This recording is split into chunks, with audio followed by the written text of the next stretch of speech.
আমরা দিদির দল করি, দিদি যদি আমাদের না দেখেন তাহলে বসে যাব। ঠিক এই ক্ষোভ উগরে দিয়েই সোমবার দুপুরে বালুরঘাট জলসম্পদ উন্নয়ন দফতরের গেটে তালা ঝুলিয়ে রাস্তায় বসে পড়লেন এগ্রিমেক অফিসের চাকরি হারানো 22 জন ক্যাজুয়াল স্টাফ।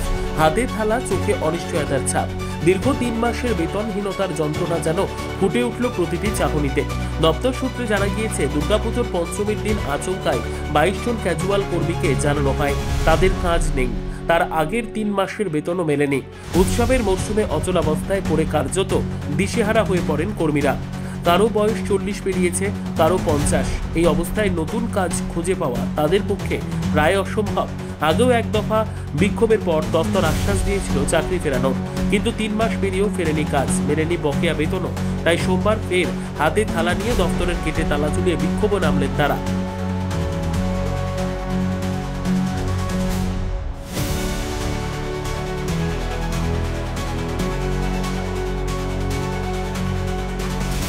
ও 4 মাস থেকে বেতন নাই।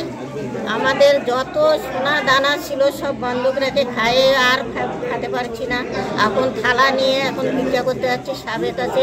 তা যদি ভিক্ষা না দেয়, দিদির কাছে এখন হাত পাতবো। দিদি আমাদেরকে কি করছে আমরা এটাই চাই। দিদি যেন আমাদের চাকরিটা রাখে আর টাকাটা যেন আমরা পাই। কি মনে হচ্ছে এখন পর্যন্ত আশ্বাস কিছু পাচ্ছেন? আশ্বাস তো দিচ্ছে, কিন্তু হচ্ছে কই। কারণ আমরা না দেওয়া পর্যন্ত আজকে এখানে ধর্না ধরে আমরা বসে থাকবো, আর না হলে ঘরের মধ্যে সুইসাইড করতে হবে, তাছাড়া উপায় নাই। আপনারা সকলেই তৃণমূল করেন? আমরা সবাই তৃণমূল করি। আমার হাতে প্রচুর মহিলা, আমি আর সবচেয়ে বড় 2 জারি করে লোক পাঠাই।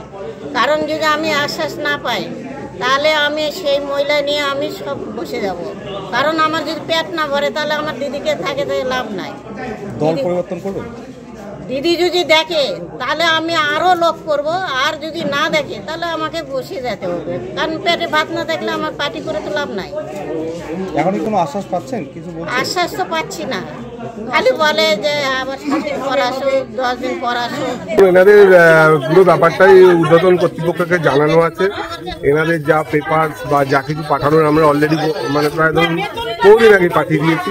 এবার বর্তমানে এনারা যখন এটা করেছেন এটা আমি জানাবো, দেখা যাক উপর থেকে আমাদের কি ইনস্ট্রাকশন আছে, ঠিক আছে জানাতে হবে। কাজের তো সমস্যা হচ্ছে, তালা বন্ধ করে। সে তো স্বাভাবিক ব্যাপার, সেই জন্য তো আসা এখানে। কতদিনের চাকরি এই সমস্যা? কতদিনের চাকরি নিয়ে এই সমস্যা রয়েছে? লাস্ট তো 22 জন ছিল। 22 জনের মধ্যে আমরা 20 জনের মতো প্রপোজাল পাঠিয়ে দিয়েছি, কারণ বাকি 2 জনের তো গভর্নমেন্ট অর্ডার আসেনি। তো দেখা যাক এখন কি হয়, পাঠাই। ব্যুরো রিপোর্ট, উত্তর বাংলা সংবাদ।